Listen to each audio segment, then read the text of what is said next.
Hello, readers. Bianca this side. I'm sharing my story with all of you after reading countless stories of family and in-law drama, and I thought it was about time I followed the footsteps. My husband, Callum, and I were like a match made in heaven. We first crossed paths at this quiet little bookstore. Fate had it in for us, I guess. Our first date was a quirky movie night, and we laughed so hard that we almost missed half the plot. Those were the moments that cemented our love story. Our wedding was pure magic. The feeling of walking down the aisle towards my one and only, the only love of my life, nothing beats that. Married life with Callum was pretty much balanced. Both of us had our separate careers, so weekdays meant handling work and household chores, but come the weekends, we had our special routine. I was quite the career-driven gal. I had plans. Ambitions, dreams, and all those big words.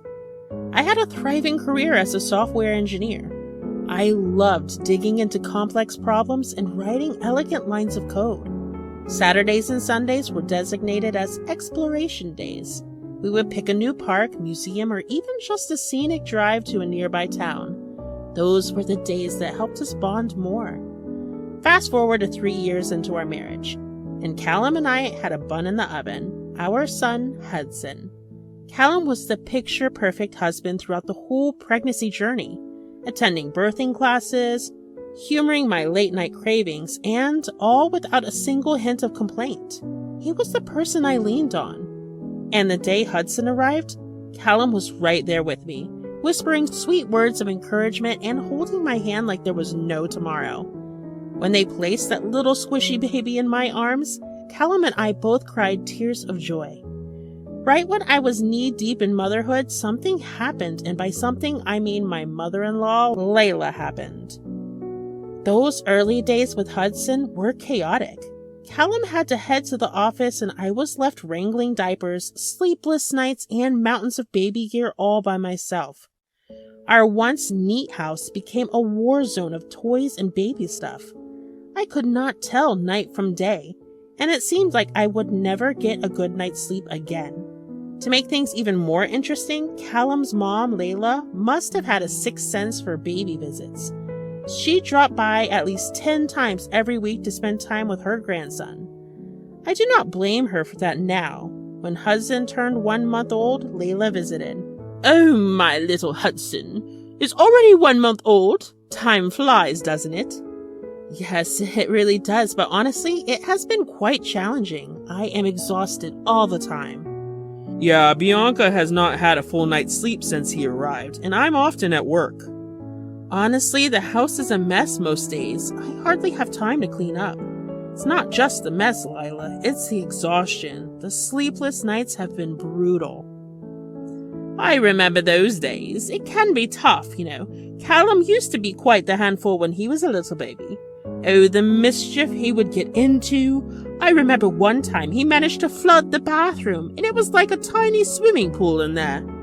Mom, I was just curious. The water looked so inviting.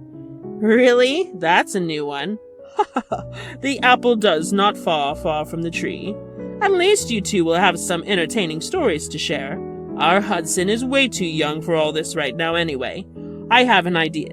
How about I come over and lend you a hand? And you know, your dad can manage just fine for a few months. Louis is more than capable. It will be nice to have you here, Mom, and I'm sure Dad will manage just fine. All right, if you're up for it, Layla, we would really appreciate the help. I'm just looking forward to getting a few good hours of sleep. Don't worry, dear. We will get through this. So, Layla's visit, guys, it was something else. My son Hudson was just a month old, and we thought it was a good idea to have his grandma around. You know, some extra help and all. But let me tell you, it turned into a bit of a circus. Everything started out all right. Layla loved Hudson, and was heartwarming to see her bonding with her grandson. My father-in-law, Louis, used to visit us every other weekend as well. We thought we were in for some smooth sailing, but man, did things take a turn. She was all like, "I've raised kids, and I know best." And it got kind of annoying real quick. One thing that got me going was the feeding situation. I had my rhythm with Hudson, and he was doing just fine. But Layla thought she was the baby whisperer. She would hang over me while I was feeding him, giving advice, and telling me what I was doing wrong. I appreciated her help, but that drove me crazy. And bath time? Oh boy. I had the warm water, gentle soap, and a loving touch, but Layla? She wanted colder water and faster bath, and it was never-ending commentary, from water temperature to soap quantity. She would insist on her routines, which didn't always work with a newborn. Her well-meaning but bossy ways were getting on my nerves, and I was just trying to keep my sanity. Layla was supposed to stay a few months, but it ended up being a whole 6 months. Callum knew how his mother could be, so we decided it was time to say goodbye to her. Bianca, we need to talk to Mom about this. We appreciate her help, but it has been 6 months. We need to gently tell her that we can manage on our own. I know, but she's been here for so long. I don't want to hurt her feelings.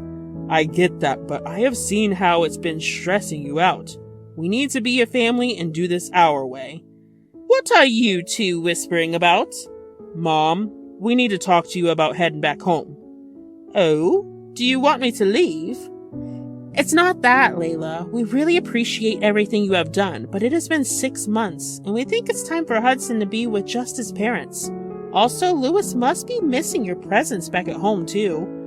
I see. Do you think I'm getting in the way? No, Mom. Like Bianca said, it's not like that. Bianca's been stressed, but we believe it's time for us to take the reins. We want to make our own parenting decisions and create our own routines. I understand. I really do, but I'm just so worried about my little Hudson. How about I stay here for a little more? I promise I'll follow whatever you say, Bianca. I don't really know about that.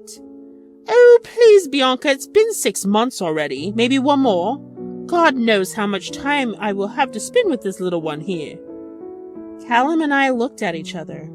Well, I think you can stay over just a little more, right, Callum? Okay, Mom, you can stay. Anyway, I'm running late for work, so I gotta go. Callum rushed out the door. As soon as Callum left, the expressions on Layla's face changed. Bianca, I know this was all your idea, trying to send me away from my son and grandson. Layla, come on. That's not true. Callum and I made this decision together because we think it's best for our family. Oh, I have seen women like you. You want to control everything and push the mother-in-law out.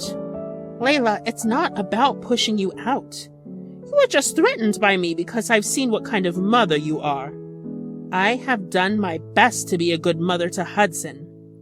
Well, if you think you can do it all on your own, let's see how you handle it. I'm not going anywhere, so I might as well just stay here and give you a little bit of a reality check. Watch your back.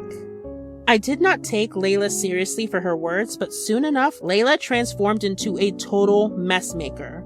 Our peaceful home was soon littered with dirty dishes, towels in random places, and all sorts of clutter. It was like she had decided to embrace chaos and had zero plans of ever cleaning up her act. But that was not the worst part.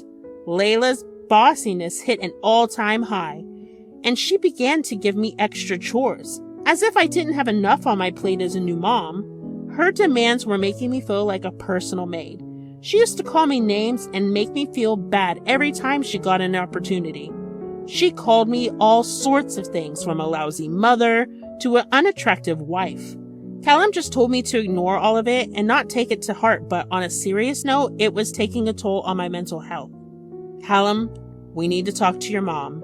It has been almost 7 months, and I think it's time we consider asking her to leave again. I have been thinking about it too, Bianca. Hudson is growing, and I have been missing work. You know how important my career is to me, especially now with an eye on our family's future? I know, Bianca. We both need to be working to secure a better future for Hudson. Honey, I think it's time to consider hiring a full-time nanny. It would provide stability for Hudson and allow us to regain control over our lives. That's a good idea, Bianca. We can start interviewing nannies soon.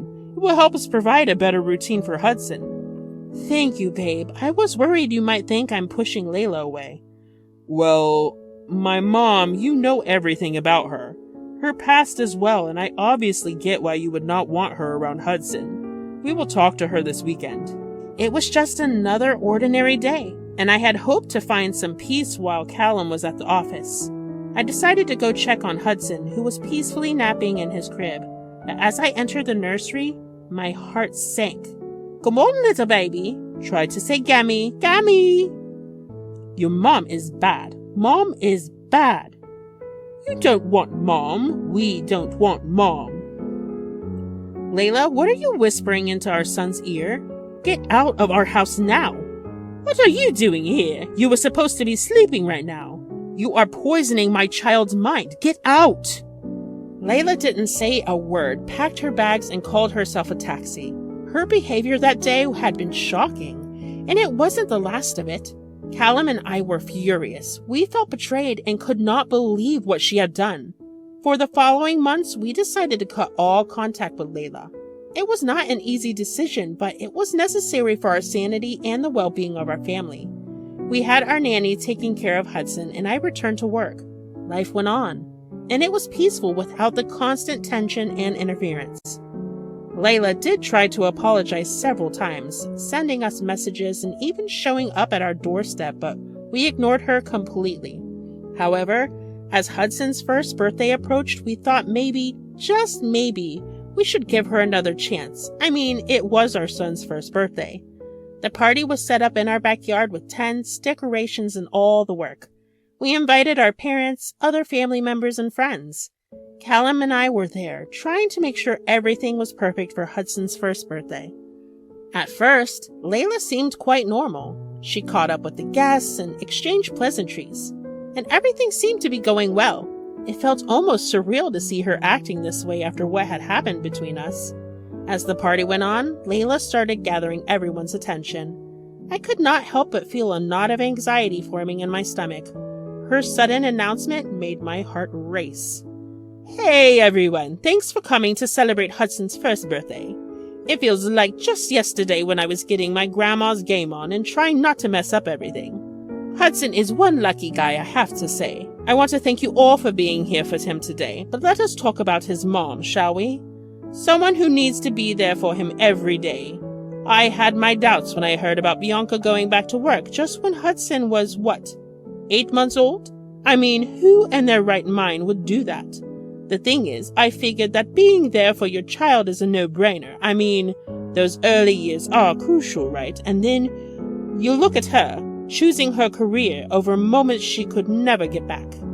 We live in a world where a lot of moms prioritize their own ambitions over their kids. I guess we are just adding Bianca to that club, aren't we? I hope, Bianca, that you don't forget your priorities in the future. I just want what's best for Hudson, like any decent grandma would. Nobody deserves a mom like you, but let us hope you've got something up your sleeve to make up for it. And if anyone needs a lesson in how not to parent, well, you know where to look." So, there I was, standing in front of everyone, tears rolling down my cheeks. It felt like Layla's word had slapped me right across the face. My heart was heavy, and all I wanted was for this nightmare to end. But you know what they say about crying in front of a crowd? It's not the best look. So Louis, the hero of the day, stepped in and took Layla back home. He knew things were getting out of hand. Callum and I, well, we were furious. Angry at her for ruining our son's first birthday, for making a scene, and for hurting me. We needed time to cool off and get our heads together. Honestly, Layla's behavior had me fuming. I could not let her get away with it. I mean, how could she accuse me without even looking at her own past? That's what got me thinking about a family secret, though it's more like a hidden truth. Now, ladies and gentlemen, let me get to the most exciting part of the story, Layla's history. Layla was on her second marriage, and not many people knew about that. In her first marriage, she had a son named Larry. Her first husband passed away, and I don't know the reason behind it, but when she fell in love with Louis, Callum's dad, she faced a tough choice. She did not want her past to ruin her future, so she decided to leave Larry up for adoption. She was quite young, and it seemed like the right thing to do at the time. And Larry, well, he was only 2 years old, so after doing the deed, she married Louis, and then she had Callum. Louis was aware of her first marriage, but not her child. The real shocker is that Larry came back into Layla's life when he was around 21. Callum was in high school and he had just gotten home when he ran into Larry. Layla gave Larry some money to disappear and promised to never return so Lewis would never find out about her first son. Callum was stuck between a rock and a hard place because Layla begged him not to spill the beans to Lewis. So Callum did what Layla asked her to do, but he also secretly kept in touch with Larry, and Layla didn't have a clue about it. Callum had obviously confided in me about this after we had been together for a while. I felt for him, holding on to such a heavy secret for who knows how many years, all to protect his parents' marriage. But when I decided I wanted to reveal this truth, I wasn't entirely sure if I was doing the right thing. It was an enormous revelation, and it had far-reach consequences for everyone involved. I needed to make sure that Callum was on board with my decision. Callum, we don't have to do this in front of everyone, but look at Layla. She is acting all nice like a saint, worrying about my kid when she herself abandoned hers. Don't you think your dad deserves to know? I have thought about it a lot, but now that I'm a father myself, I think he does. But we need to consider who else's lives will be affected by this decision. You're right. Dad will be getting the truth, and Mom will be facing the consequences. They will catch up to her eventually. And what about Larry? It won't affect him in any significant way. Dad is not like that. Larry is a grown man with a family of his own. This is not going to affect his life at all. So it's settled then. We will talk to your dad, let him know the truth, and let the chips fall where they may. Why don't you talk to Larry about this? Okay, I will try to set up a date. So there we were, setting up this big, monumentous dinner with Larry, Lewis, and Layla. It was like planning for a major family reunion, but with a twist. We knew the revelation would bring shockwaves, and we had no idea how everyone would react. Callum and I were excited about the prospect of finally sharing the truth, but we also felt a heavy burden of responsibility. Callum had a heart-to-heart with Larry and told him how much of a pain Layla had been. Larry said he was all in, so I called Lewis up to invite him to dinner. Hi, Lewis. It's been a while. How are you? Hello, Bianca. I'm doing well, thank you. How's everything on your end? Well, Lewis, there's something important I would like to discuss. It's a bit of a family matter, and I want you to be prepared. Layla's involved, so you know it's bound to be quite a story. I would like you to keep this a secret for now. Don't mention anything to Layla just yet. Now you've got me curious. What's going on? Tomorrow, we are having a dinner at our place around 7 in the evening. There's something we need to talk about, and I think it's best to discuss it in person. All right, Bianca. I will be there tomorrow, and I'll keep it under wraps for now. Thanks, Lewis. The next day had finally come. Lewis and Layla were already at our place, seated in the living room. The air was thick with anticipation, and I could not help but feel a little bit of anxiety. It was hard to pretend everything was okay when a major drama was about to go down soon.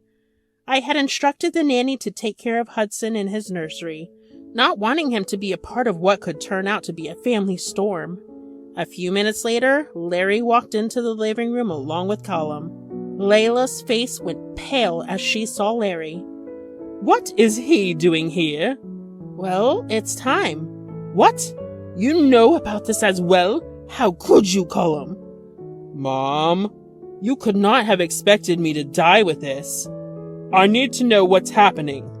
This is Larry. Larry, meet Lewis, Callum's father. Larry? Yeah, I am Larry. Layla's son from her first marriage. Wait. What? Layla? Is this true? I am sorry, Lewis. I didn't tell you. Wait. What is happening? Someone needs to explain.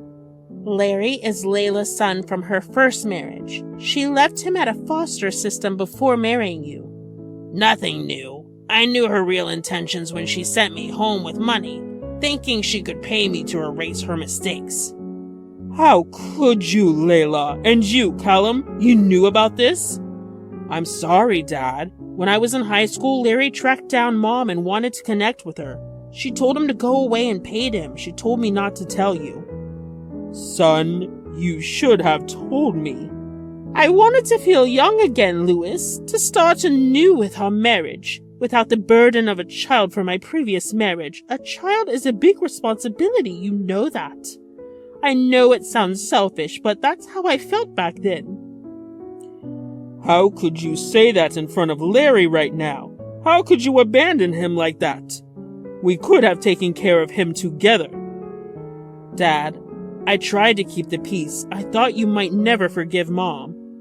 Yeah, I get it. It's not your fault. And Layla, didn't you ask Callum to keep a secret as big as this when he was just a kid? I can't believe I married a woman like you. Honey, don't get mad. It wasn't fair to Larry. He deserved to know us.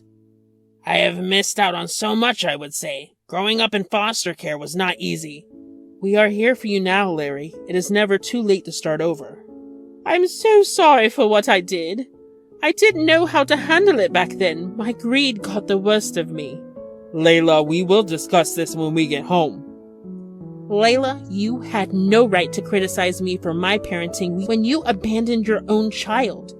You tell me that no one deserves a mother like me? Well, guess what? No one deserves a mother who abandons her own child as you did. It's easy to point fingers at me, but you should be looking at your own actions and how they've hurt people. Layla was left all embarrassed and she couldn't face anyone in the room. There was nothing left to say. The meeting broke up and everyone headed home. And that was the ending of our family drama. Louis is taking some time apart from Layla, trying to figure out what he wants for his future. He is inclining towards a divorce, but he isn't sure yet. On the brighter side, just last weekend, Callum, Larry, and Louis decided to grab some drinks together. It was a pleasant surprise to see them bond as fathers and sons. As for Layla, well, she got her share of lessons. She tried to make amends, but we are maintaining our distance from her. Not only did I find a way of getting my revenge on Layla, but I also achieved some sense of justice for both Louis and Larry, and I'm proud of that.